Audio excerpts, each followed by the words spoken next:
बहन मैं आ गया।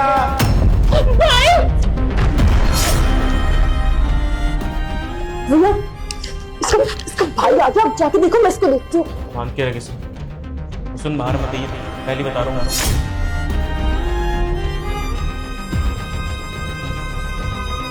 कैसा ना हुआ? बहन का है, कहीं नजर नहीं आ रही बहन? नहीं, वो घर पे नहीं है, वो दोस्तों के साथ बाहर घूमने गई है, मुझे थोड़ी देर पहले बोल के गई थी। वो आजकल क्या चल रहा है लोगों का, मतलब जो औरतें पार्टी करती शादी के बाद, किटी पार्टी, वहां पे गई। लेकिन आज सुबह ही तो मेरी बात हुई थी कि मैं आज उसको घर लेके जाने के लिए आ रहा हूँ, तो मुझे तो उसने बोला था कि मैं रेडी रहूंगी। वो ऐसे कैसे जा सकती है? अब आपकी बहन है, आप तो मुझसे ज्यादा बेहतर समझते होंगे। उसका मन था पार्टी करने का, अब आपकी बहन के आगे मेरी तो जुबान खुलती नहीं है ना। तो मैंने बोल दिया चलो ठीक है, पार्टी कर लो। अच्छा, अब कब तक आएगी? जैसी शाम में आएगी मैं बात करवा दूंगा। अब ठीक है, ये कुछ मिठाई थी आप लोगों के लिए। ठीक है, थैंक यू। आप थोड़ी देर बैठ सकते हो अगर आप चाहो तो। नहीं नहीं, कोई बात नहीं, जब बहन आएगी तो मैं आ जाऊंगा। ठीक है, मिलता हूँ फिर आपसे, मैं बात करवा दूंगा आपकी बहन की।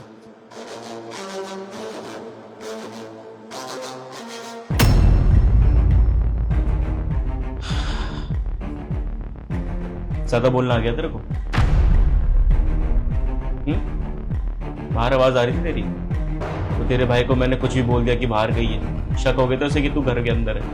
अब अगर तेरा भाई तुझे कॉल करके पूछे कि तू कहाँ गई थी, तो यही बोलियो कि मैं बाहर गई थी किसी काम से। और अगर वीडियो कॉल करके बोला या तेरे से बात हुई और पूछा कि चेहरे पे निशान कैसे, तो बोल दियो कि सीढ़ियों से गिर गई थी। क्या बोलेगी?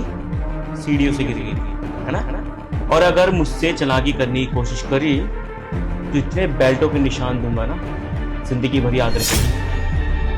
पता नहीं भैया किस लड़की से शादी कर लिया आपने। अरे दहेज में कुछ लेकर नहीं आई, लोग बेड सोफा ये सब तो देते ही हैं। अरे इसके भाई से क्या मांगा था?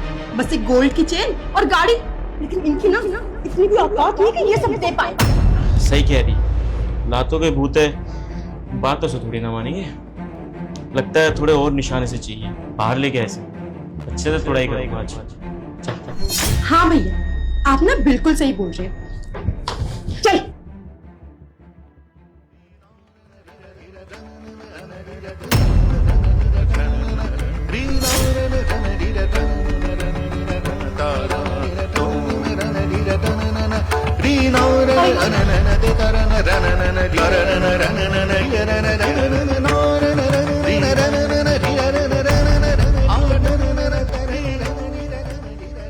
इंसान हो या फिर जानवर, मैंने अपनी बहन की शादी ऐसे नहीं कराई थी। मैंने अपनी बहन इस घर में ऐसे नहीं दी थी।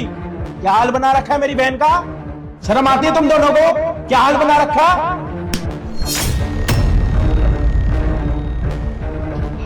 ये क्या तरीका है? आपने मेरे भाई पे हाथ कैसे उठाया? तू लड़की ना होती ना, तेरे ऊपर भी हाथ उठाता। वो तो मेरे संस्कारों ने रोक रखा है कि मैं तेरे को कुछ कर नहीं रहा। तेरी हरकतें तो ऐसी है ना, तुझे हर दूसरे मिनट पर थप्पड़ पड़ना चाहिए। तू भी तो एक लड़की है ना, तेरी भी तो कल के दिन शादी होगी। क्या गलती है इसकी? इसकी ये गलती है कि मैंने इसकी शादी इस घर में कराई। तुम्हें पता है मेरे माँ बाप नहीं है, बचपन से ना मेरे साथ रही है, सारी चीजों का ध्यान रखा है मैंने। जिस चीज से भी इसको तकलीफ रही है ना, हर चीज इससे हमेशा मैंने दूर रखी है। और इस घर में शादी इसलिए कराई थी क्योंकि मेरी बहन की जिद थी कि मुझे ये लड़का पसंद है। नहीं तो तेरे जैसे इंसान के साथ ना मैं कभी शादी नहीं कराता। और मैंने अपनी बहन को 20 बार ही बोला था कि इस घर में शादी मत कर, इनका स्टेटस और इनका रिकॉर्ड अच्छा नहीं है। आसपास के मोहल्ले में ना 20 बार ही आगे मैं पूछ के गया था तुम लोगों के बारे में पूछने के लिए। सबने बता दिया था कि तुम लोग कैसे हो। समझ आई? तुम लोगों की असलियत तो मुझे पहले से ही पता थी, लेकिन मुझे लगा कि क्या पता शादी के बाद तुम बदल जाओ। क्या दिक्कत है तुम्हें? हाँ तो क्या गलत किया? अगर इतनी ही दिक्कत थी तो अपने औकात अनुसार शादी करते ना किसी और घर में। अरे हमारे पास क्या नहीं है? गाड़ी बंगला सब कुछ है। और तुमने शादी में क्या दिया? बस सोफा बेड एसी। अरे ये सब तो सबको ही देते हैं। मेरे भाई की शादी अगर किसी और घर में होती ना, तो आज मैं सोने से खेल रही होती। पूरे गले में, कान में, हर जगह सोना सोना आता मेरे। अच्छा, भगवान ने हाथ पैर नहीं दिए, खुद कमा नहीं सकते, और शादी में जितनी चीजें हमने दी है ना, इतने लायक तुम लोग हो भी नहीं। समझ आई? पूरे 15 लाख रुपए कैश लिए तुम लोगों ने, एक बुलेट बाइक लिए तुम लोगों ने, और ऊपर से जितना भी घर का गोल्ड था ना वो भी दिया। फिर अगर तुम ये बोलोगे कि इस रिश्तेदार को ये दो, उसको वो दो, ऐसे तो हम दुनिया भर को देते रहेंगे। अगर मेरी बहन की शादी इस घर में हो रही है ना, तो मैंने ना इस घर का जिम्मा उठाया, ना कि तुम्हारे पूरे रिश्तेदारों का। और शादी के बाद क्या हाल बना रखा है? ये हाल बना रखा है मेरी बहन का। ये देखो क्या हाल बना रखा, फूल जैसी मेरी बहन है। क्या हाल बना रखा, तू भी तो एक इंसान है ना, शादी हुई है ना, कल के दिन तेरी बहन की भी शादी होगी। तुझे लगता है कि आज के दिनों में हमने इतना गोल्ड कम दिया, तो एक काम करियो, अपनी बहन की शादी कराइयो, तब तुझे पता लगेगा कि बहनों की शादी करना कितना मुश्किल है। जब एक बार अपनी बहन की शादी कराएगा, इसका कन्यादान करेगा ना, उसी टाइम तुझे पता लग जाएगा कि तूने दुनिया का कितना बड़ा काम करा। और जब कन्यादान हो जाएगा ना, तो तेरे दिल में हमेशा यही रहेगा कि तेरी बहन ना दूसरे घर में सुखी रहे। और जब तेरी बहन की शादी हो जाएगी ना, और शादी के बाद तुझे जब ये पता लगेगा ना कि तेरी बहन के साथ ये हाल हो रहा है, तब तुझे पता लगेगा कि तेरी बहन वहां पे कितनी दुखी है। अब तुझे ये सारी चीजें समझ नहीं आ रही होंगी, ये तो दूसरे घर की है, पत्नी है, लव मैरिज करी है। लव मैरिज का मतलब समझता? अगर किसी लड़की की जिम्मेदारी उठा रहे हो ना, तो उसको निभाना भी सीखो। शादी करी थी इसने तेरी जिम्मेदारी के ऊपर, ना कि तेरी बहन की जिम्मेदारी के ऊपर। अगर शादी के बाद तेरी बहन तेरे को भड़का रही है और तू उनके भड़कावे में आ रहा है ना, तो ये तेरी बड़ी गलती है, समझ आई? और ये बहुत बड़ा पाप कर रहा है तू। अपनी पत्नी को मारना ना कोई मर्दानगी का काम नहीं होता, और भगवान ने तेरे को हाथ पैर दे रखे हैं, समझ आई? मैं तो तभी समझ गया था जब मैं इस घर में आया था ना, अंदर से जब शोर शराबा आ रहा था ना, मुझे तभी पता लग गया था कि दाल में कुछ काला। बट मुझे ये जानना था कि तुम लोग कितना छुपाने की कोशिश करते हो। राम साथी, बहन में आ गया।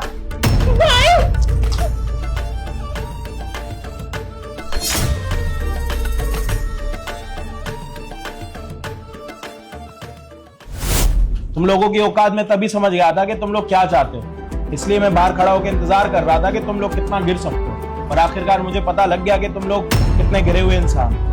बहन, शादी से पहले तो मैंने बोला था कि इस परिवार में शादी मत कर, तेरी जिंदगी खराब हो जाएगी। तेरी जिद थी कि शादी करूंगी इसी के साथ, मुझे यही लड़का पसंद है, मुझे खुश रखेगा। देख ले, बहन के सामने बोल नहीं पा रहा, इस टाइम पे इसको तेरा साथ देना चाहिए, उल्टा इसने तेरा क्या हाल बना रखा है। शर्म आती है ऐसे इंसान को मर्द बोलते हुए। गलती मेरी है, सही कहा, तुम्हारी बहन के ऊपर बहुत टॉर्चर किया मैंने। जब मैरिज करी थी, लेकिन कभी भी उस प्यार को बरकरार नहीं रखा। बहुत छोटा हूं आप सबके आगे बोलने के लिए, बट माफ कर दो मुझे। मैं दूसरों की बातों में आके बोल रहा था, दूसरे जो कहते थे वो सुनता था।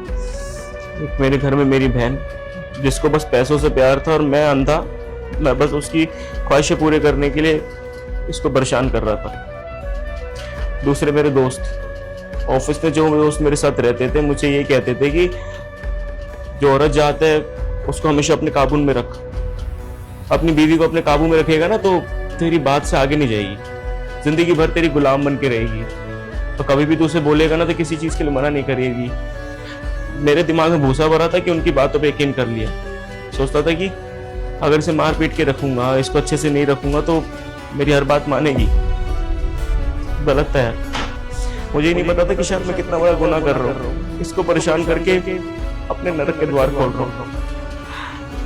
मुझे माफ कर दो, मैं ऐसा इंसान नहीं था, मैं नहीं बनना चाहता था ऐसे। दोस्तों की बातें ऑफिस में उनके साथ रहना, जो मुझे बोलते थे, ये घर में ये मेरी बहन, मुझे ऐसा लगता था कि सही बोल रहे दोनों, सही सिखा रहे। उनकी बातों में खुद को कितना जल्लाद बना चुका था, लेकिन अब खुद से घिन आ रही है मुझे जब आप दोनों ने ऐसा समझाया। माफ कर दो यार दोनों। अच्छा, अपनी दोस्तों की बातों में आया था ना, एक काम कर, पहले तू ये डिसाइड करके तुझे क्या करना है जिंदगी में, अपनी पत्नी के साथ रहना है या फिर दोस्तों की और अपनी बहन की बातों में आना। और जब तुझे लगे कि तुझे अपनी पत्नी के साथ रहना, तो आज ही उसको घर पर लेने के लिए, और एक हफ्ते के अंदर अगर नहीं आया अपना, तूने फाइनल डिसीजन नहीं लिया ना, तो उसके बाद ना हम पता है क्या करेंगे, तेरे ऊपर डोमेस्टिक वायलेंस का एलिगेशन लगाएंगे, समझ आई? ऐसा केस करूंगा ना तेरे ऊपर, जिंदगी भर ना कहीं जाने का रहेगा ना आने का रहेगा, समझा? अगर मेरी बहन को परेशान करा ना, तो पूरी जिंदगी तुझे ही परेशान रखूंगा। अब लेके जा रहा हूं अपनी बहन को, साथ देना है तेरे पास, चल भाई।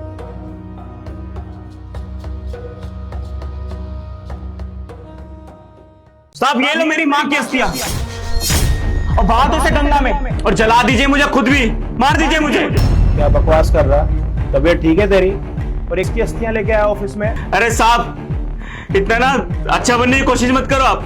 जब पैसे मांगे थे आपसे, आपने क्या कहा था, पैसे दे दूंगा मैं, और क्या मुझे फिर आपने, अगर टाइम रहते मुझे पैसे दे देते ना, तो मेरी माँ मेरे साथ होती, जिंदा होती हो।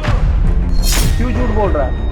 तूने जितना एडवांस मांगा था अपनी माँ के इलाज के लिए, उतना एडवांस मैंने दिया था, और हितांशी को मैं दे के गया था कि वो पैसे तुम्हें देने के लिए, और तू कह रहा है कि तुझे कोई पैसे नहीं मिले। 10,000 रुपए दे के कोई एहसान कर दिया क्या आपने? आपसे मैंने मांगे कितने थे? 1 लाख रुपए, और आपने मैनेजर मैडम को 10,000 रुपए देने के लिए बोला। पता वो मेरे पास जब आई थी उन्होंने मुझे क्या बोला? राजा, तूने सर से एडवांस पैसे मांगे थे? हाँ मांगे थे, दिए। हाँ, ये ले। कितने? 10,000। 10,000 थोड़ी ना मांगा था, 1 लाख रुपए मांगा था उनसे।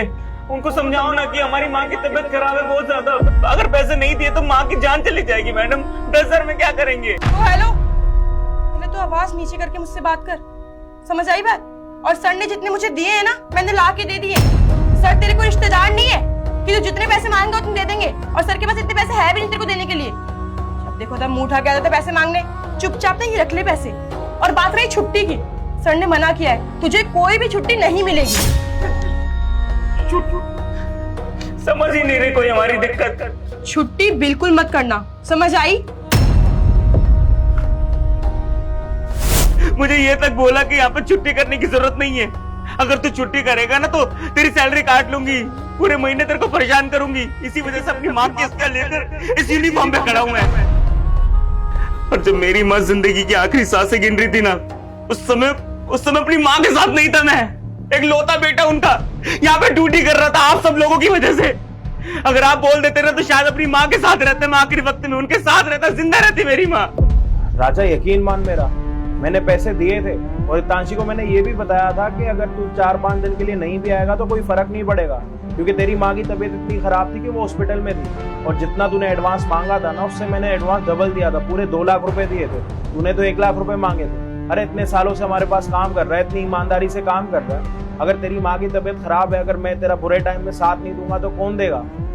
मुझे लगता है कि ये बेईमानी हितांशी ने की, क्योंकि मैंने तो उसको पैसे दिए थे और मैंने उससे पूछा भी था कि राजा की माँ का इलाज स्टार्ट हो गया, वो ठीक है? तो उसने मुझे बताया था कि हाँ वो हॉस्पिटल में पहले से बेटर है और पूरे पैसे दे दिए उसने तुम्हें। लेकिन अब मुझे पता लग गया कि ये बेईमानी उसी ने की। अरे साहब बस करो, बड़े लोगों को हमने देखा है अपनी जिंदगी में खुश रहते हैं, हम लोगों की जिंदगी में क्या हो रहा है ना उससे कोई फर्क नहीं पड़ता, सब देख लिया मैंने। राजा यकीन मान मेरा, मैंने पैसे दिए थे और मैंने उसको बोला भी था कि अगर तू ऑफिस नहीं आएगा तो बाहर किसी और सिक्योरिटी गार्ड को बिठा दे और मैनेज करे 5-6 दिन, क्योंकि माँ की तबीयत खराब थी तो माँ को ज्यादा जरूरत होगी ना तुम्हारी। लेकिन उसने ये सारी चीजें क्यों करी है मुझे नहीं पता, और सच बता रहा हूँ हमारी माँ के साथ जो भी हुआ है उसका अफसोस मुझे भी है, और कहीं ना मुझे भी बुरा लग रहा है कि ये चीजें मेरी वजह से तो नहीं हुई। अगर वो पैसे तुम्हें पूरे मिल जाते तो क्या पता आज तुम्हारी माँ तुम्हारे साथ हो, लेकिन जो हो गया उसको तो बदल नहीं सकते। लेकिन मैं तुम्हें सच्चाई दिखा के ही रहूंगा, ये अस्थियां तुम मुझे दे। जो करना करो। मैं जब अंदर बुलाऊंगा तो अंदर आ जाना।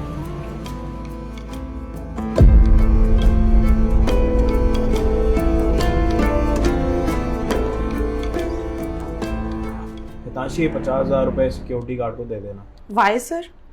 आई मीन अभी कुछ दिनों पहले आपने उसको 2 लाख रुपए दिए थे और अभी फिर से इतने पैसे उसको देने ठीक रहेंगे सर? अरे वो इतने टाइम से हमारे यहाँ पे काम कर रहा है और वो बता रहा था कि उसकी माँ की तबीयत ज़्यादा ही ख़राब है, और जितने पहले पैसे उसको मिले थे 2 लाख रुपए और वो भी इलाज में लग गए, तो उसके पास और पैसे हैं। और वैसे भी पता नहीं कितने सालों से यहाँ पे काम कर रहा है ईमानदार, तो ये पैसे उसको दे देना। ओके सर, जैसा आप बोलो।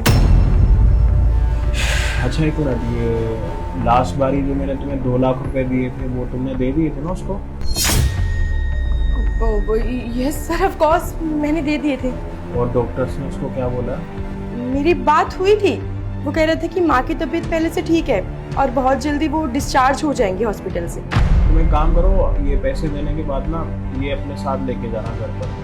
क्यों सर, इसमें क्या है? अस्थियां ही है सर, लेकिन ये अस्थियां मैं अपने घर क्यों लेके जाऊंगी? बताता हूँ, 1 मिनट आना एक बारी। सर ये क्या है? माँ की अस्थि है सर हमारी। अब पता लगा तुम्हें इसमें क्या है, किसकी माँ की अस्थियां हैं और ये तुम्हें क्यों लेके जाना है? राजा ये सब कब हुआ? मेरी तुमसे बात हुई थी ना, तुमने बोला था माँ की तबीयत बिल्कुल ठीक है, तुमने मुझे बताया भी नहीं। ये सब कब हुआ? इतना झूठ बोल रही हो आप, आपको कुछ भी नहीं पता? तो पैसे मांग रहा था आपको कुछ भी नहीं पता? आपको समझ चीख के क्या समझा रहा था मैं? सर झूठ बोल रही है मेरे सामने, अपनी क्या बोले जा रही है ये? आपको पता था कि मेरी माँ की इतनी तबीयत खराब थी, पैसे किस लिए मांग रहा था? घूमने के लिए मांग रहा था क्या मैं? राजा देखो शांत हो जाओ, तुम्हारी शायद तबीयत ठीक नहीं है। सर अभी इसकी माँ गई है ना, थोड़ा शायद सदमा लग गया इसको, कुछ भी बोले जा रहा है। तुम जाओ आराम करो, एक काम करो, तुम छुट्टी ले लो, मैं सर से बात कर लूंगी। हाँ जाओ तुम। मेरी माँ के सामने अस्थियां रखी हुई हैं, आराम से घर में जाके बैठ जाऊं मैं, अपने काम काज करूं। दिमाग खराब हो गया, कैसी लड़की हो यार। जब मेरी माँ हॉस्पिटल में जूझ रही थी उस समय क्या बोला था, यहाँ पर ड्यूटी कर वरना तेरी नौकरी खा जाऊंगी मैं, पैसे नहीं दूंगी। उस समय मैं ड्यूटी कर रहा था ना। अब जब मेरी माँ मर चुकी तो उसकी अस्थियां लेके कहाँ जाऊंगा मैं? ड्यूटी करने आऊंगा तो ड्यूटी करते समय लेके आया ना मैं। सर देखिए ये ना कुछ भी बोले जा रहा है, आप इसकी बात का यकीन बिल्कुल मत कीजिए। और मैंने इसको पूरे पैसे दिए हैं, पूरे 2 लाख रुपए। इसने ना कहीं गिरा दिए होंगे या कहीं रख के भूल गया होगा और अभी ऐसे बहाने कर रहा है। साहब झूठ बोल रही है, इन्होंने हमें पैसे दिए ही नहीं है। 10,000 रुपए देके ये बोल रही थी कि साहब ने इतने पैसे दिए। अब समझ में आ रहा है कि गलती आपकी नहीं, गलती सारी मैडम की है। हमारे सामने कुछ और बोल रही है, अपने सामने कुछ और बोल रही है, पैसे खा गई होंगी ये। ताशी कोई अपनी माँ के मरने का झूठ बोलेगा? अगर वो अपनी माँ का इलाज कराता तो यहाँ पर होता और ये अस्थियां लेके आता। मैंने तुम्हें पूरे 2 लाख रुपए दिए थे इसकी माँ के इलाज के लिए, तुमने वो 2 लाख रुपए इसको दिए थे, हाँ या ना? यस सर ऑफ कोर्स मैंने दिए। और इतने सारे पैसे को मैं क्या करूंगी, मेरी ऑलरेडी इतनी सैलरी है, मैं अपनी जेब में रख के क्या करूंगी वो पैसे? ताशी पैसों को देख के ना अच्छे लोगों के ना मन में लालच आ जाता है। तो एक बारी फिर मैं तुमसे पूछ रहा हूँ, अगर तुमने पैसे नहीं दिए तो तुम मुझे बता दो, मैं तुम्हें कुछ भी नहीं बोलूँगा। अगर तुमने पैसे अपने पास रखे हैं या फिर कोई भी घोटाला करा है तो उसके बारे में मुझे पता होना चाहिए कि इस ऑफिस की मैनेजर कितनी बेईमान है। सर ऑफ कोर्स मैंने इसको पैसे दिए हैं और मैं आपसे क्यों झूठ बोलूंगी, मैं इस कंपनी की मैनेजर हूँ। आपको मुझ पर ट्रस्ट नहीं है क्या? कोई बात नहीं, ट्रस्ट तो था मुझे, लेकिन अब मजबूरी मुझे सीसीटीवी चेक करना पड़ेगा। उसमें तो साफ साफ पता लग जाएगा कि तुमने पैसे दिए नहीं, क्योंकि जहाँ पे सिक्योरिटी गार्ड बैठता है तो उसके पीछे ही कैमरा लगा पड़ा। अपने आप पता लग जाएगा कितना सच बोल रही है और कितना झूठ। एक minute sir. Sir I am really sorry, मैं आपको सारी सच्चाई बताती हूँ। सर ये जो बोल रहा है ना बिल्कुल सच बोल रहा है। आपने मुझे 2 लाख रुपए दिए थे इसको देने के लिए, बट मैंने इसको 2 लाख रुपए नहीं दिए, बस 10,000 दिए। सर मुझे लगा उसकी माँ की तबीयत खराब है, ये गरीब लोग ऐसे ही होते हैं, बीमारी का बहाना बनाते हैं और पैसे ज़्यादा लेते हैं। मुझे लगा कोई छोटी मोटी बीमारी होगी, बुखार खांसी जुकाम, और 10,000 के अंदर ठीक हो जाएगी इसकी माँ। बट सर रियली मैं ना सच में बोल रही हूँ, मुझे नहीं पता था इसकी माँ की तबीयत इतनी खराब है और इसकी माँ की जान भी जा सकती है वो पैसे नहीं दिए गए तो। बट सर मुझे लगा कि 10,000 दे दे तो सब कुछ ठीक हो जाएगा, लेकिन मुझे नहीं पता था कि इसकी माँ इस दुनिया में नहीं रहेगी। अगर ऐसा मुझे पता होता ना मैं ऐसा कभी नहीं करती। Sir I am really sorry Raja, please मुझे माफ कर दो। I am really sorry sir. अपनी मरी माँ को आपके सामने लेकर आता तब जाके यकीन होता कि मेरी माँ की सच में तबीयत खराब है। कोई इंसान अगर अपनी माँ के लिए बोल रहा है तो सच ही बोल रहा होगा ना। क्या अपनी माँ के लिए आप झूठ बोल लोगी? सर झूठ बोलने के कोई भी बच्चा अपनी माँ के लिए झूठ बोल देगा, इस पोजीशन में पहुंच जाएगा कि अपनी माँ को मरने के लिए छोड़ देगा। कैसी हो रहा तो यार, अपनी माँ के लिए बार बार बोलता चला गया कि मेरी माँ के लिए पैसे चाहिए, इलाज के लिए पैसे चाहिए, लेकिन आप पैसे होने के बावजूद भी पैसे खा गई। आपकी जेब से पैसे ले रहा था मैं। कहानी बनाई जा रही है बस। अरे मैं तो सोचता था कि सर गलत है, सर को मैं गलत समझ रहा था, सर के ऊपर चीख रहा था बाहर कि सर ने मुझे पैसे नहीं दिए होंगे। सारे पैसे आप खा गई। पैसे इतने ज्यादा बड़े हो गए क्या यार? ताशी तुमने कितनी बड़ी गलती करी है तुम्हें पता है? तुमने वो पैसे नहीं रखे, इसकी माँ इससे हमेशा के लिए दूर की है। अगर वो पैसे तुम इसको टाइम से दे देती ना, अपनी माँ का इलाज करवा पाता अच्छे से, आज इसकी माँ इसके साथ होती, और आज इसकी माँ इसके साथ है नहीं। उसका रीजन तुम हो, इसीलिए तो मैं तुम्हें बोल रहा था कि ये अस्थियां तुम अपने घर लेके जाना, क्योंकि तुम्हारी वजह से इसकी माँ दुनिया छोड़ के गई है ना। इसको तो ये लग रहा था कि मैंने पैसे नहीं दिए, मैंने इसके साथ बेईमानी करी है।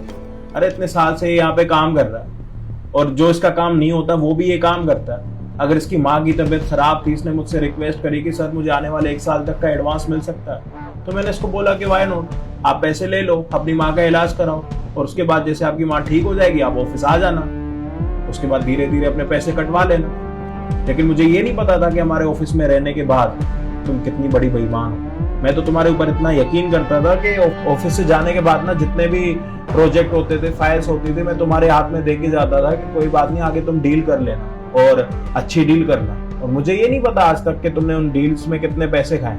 मुझे तो हमेशा ये लगता था कि तुम जो कर रही हो वो ठीक है, कंपनी के लिए फायदा है। और अभी तुमने खुद ही तो बोला था कि तुम्हारी सैलरी इतनी अच्छी है, तुम पैसों का क्या करोगे। अब तुम मुझे जवाब दो कि वो जो तुमने 2 लाख रुपए लिए उन पैसों का क्या करना है तुम्हें। क्या वो 2 लाख रुपए से इसकी माँ वापस आ जाएगी, या फिर तुम्हारे पास जितनी सेविंग्स है वो सारी सेविंग्स लगा के भगवान जी के पास जाके या फिर किसी के पास जाके इसकी माँ वापस ला सकती हो।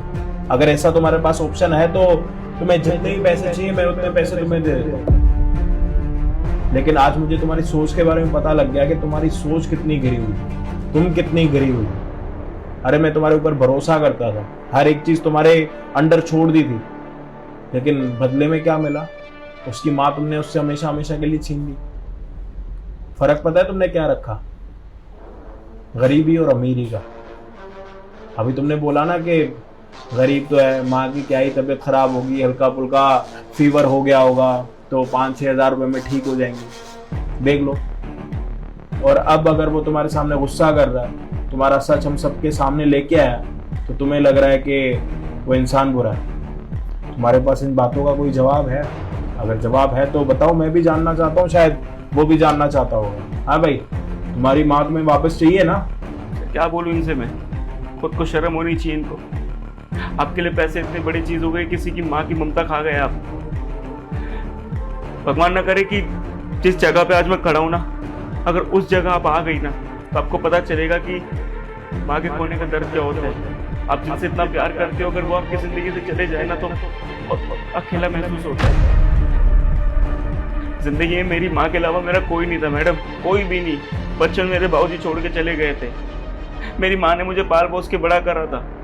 वो चाहती थी कि पढ़ लिख कर मैं सर जैसा बनूं, आप जैसा बनूं, लेकिन कुछ नहीं कर पाया क्योंकि पैसे नहीं थे हमारे पास। इसी वजह से सिक्योरिटी गार्ड की नौकरी करता हूँ यहाँ पर, कि चंद पैसे कमा के अपनी माँ का पेट भर सकूं। अब किस पेट को भरूंगा मैं, किसका ध्यान रखूंगा? सर, मैंने गलती की है, अब मैं इसकी माँ तो वापस नहीं लौटा सकती हूँ। लेकिन सर, मैं क्या करती? मुझे लगा कि इतने पैसों में ठीक हो जाएगी, इसलिए मैंने ऐसा किया। मुझे पता होता ना, सच में मैं सारे पैसे इसको दे देती, अपने पैसे भी दे देती। सर राजा, देखो, मुझे ना तुम्हारी माँ के जाने का बहुत दुख है। प्लीज तुम ऐसे गुस्सा मत करो। I am really sorry sir, मुझसे गलती हो गई, प्लीज मुझे माफ कर दीजिए। राजा देखो, मैं जानती हूँ जो भी कुछ हुआ मेरी वजह से हुआ, मेरी वजह से तुम्हारी माँ की। प्लीज मुझे माफ कर दो। माँ का दर्जा ना बहुत बड़ा होता है इस दुनिया में, और अगर माँ चली जाए ना तो लगता है जैसे दुनिया ही खत्म हो गई है।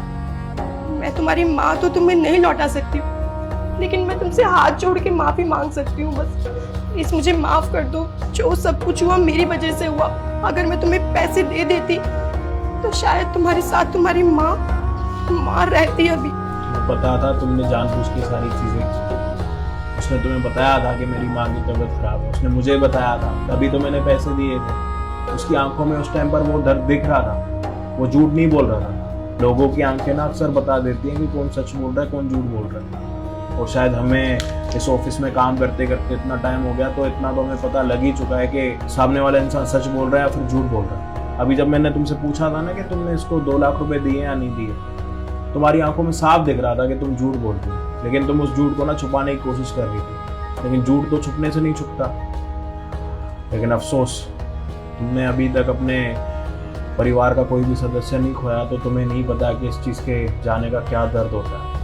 ये दर्द वो समझ सकता है, और ये दर्द मैं समझ सकता हूँ, और शायद ये दर्द हर एक इंसान समझ सकता है कि आज नहीं कल सबके साथ कोई ना कोई चीज़ तो होगी, और उसको उस टाइम पर उस दर्द का एहसास होगा। अभी जो लोग लोगों का मजाक बनाते हैं ना कि माँ ही तो चली गई, जिस दिन खुद की माँ जाएगी ना उस दिन पता लगेगा। अगर मैं तुम्हें चाहूँ तो उस टाइम पर तुम्हें नौकरी से निकाल सकता हूँ, तुम्हारे ऊपर कोई फ्रॉड का केस भी लगा सकता हूँ, तुम्हें अंदर करवा सकता हूँ, सारी चीज़ें कर सकता हूँ।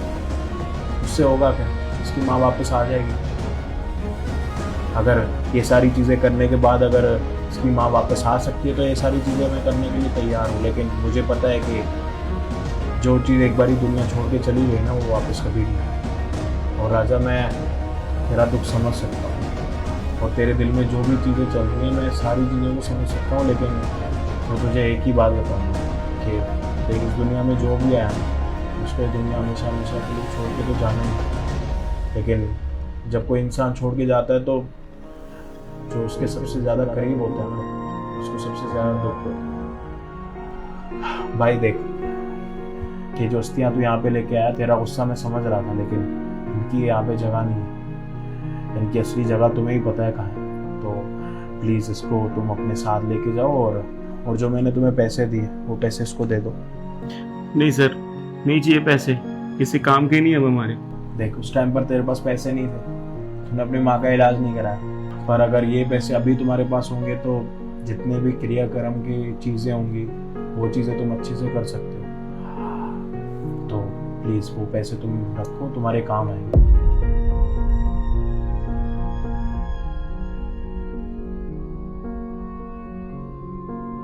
सर मैं माफ कर दीजिए, आपको गलत समझा हमने। कोई बात नहीं, और जब तक तुम्हें ये ना लगे कि तुम पूरी तरीके से ठीक हो चुके हो, तब तक ऑफिस आने की कोई ज़रूरत नहीं, और इस चीज़ के तुम्हारे कोई पैसे नहीं कटेंगे। और तुम्हारे साथ जो भी हुआ है, मैं उस चीज़ के लिए हाथ जोड़ के तुमसे माफ़ी मांगो। राजा, आई एम रियली नहीं चाहिए आपकी माफी। अपनी माफी अपने पास रखिए, बस जो थोड़ी बहुत शर्म है ना, किसी और के लिए बचा लेना। ठीक है सर, हम चलते, वो क्रियाक्रम भी करना है। Sir, I am really sorry, but I promise sir, मैं आगे से ना ऐसी गलती कभी दोबारा नहीं करूंगी, आई प्रॉमिस। ये गलती तो तुम दोबारा नहीं करोगी, लेकिन इस ऑफिस में जितने भी टाइम तुम रहोगी ना, इस चीज़ का एहसास तुम्हें हर एक बात पर होगा, और शायद हर एक बात पर मैं ही तुम्हें एहसास कराऊंगा कि तुम कितनी बुरी इंसान हो। जाओ यहाँ से। सॉरी।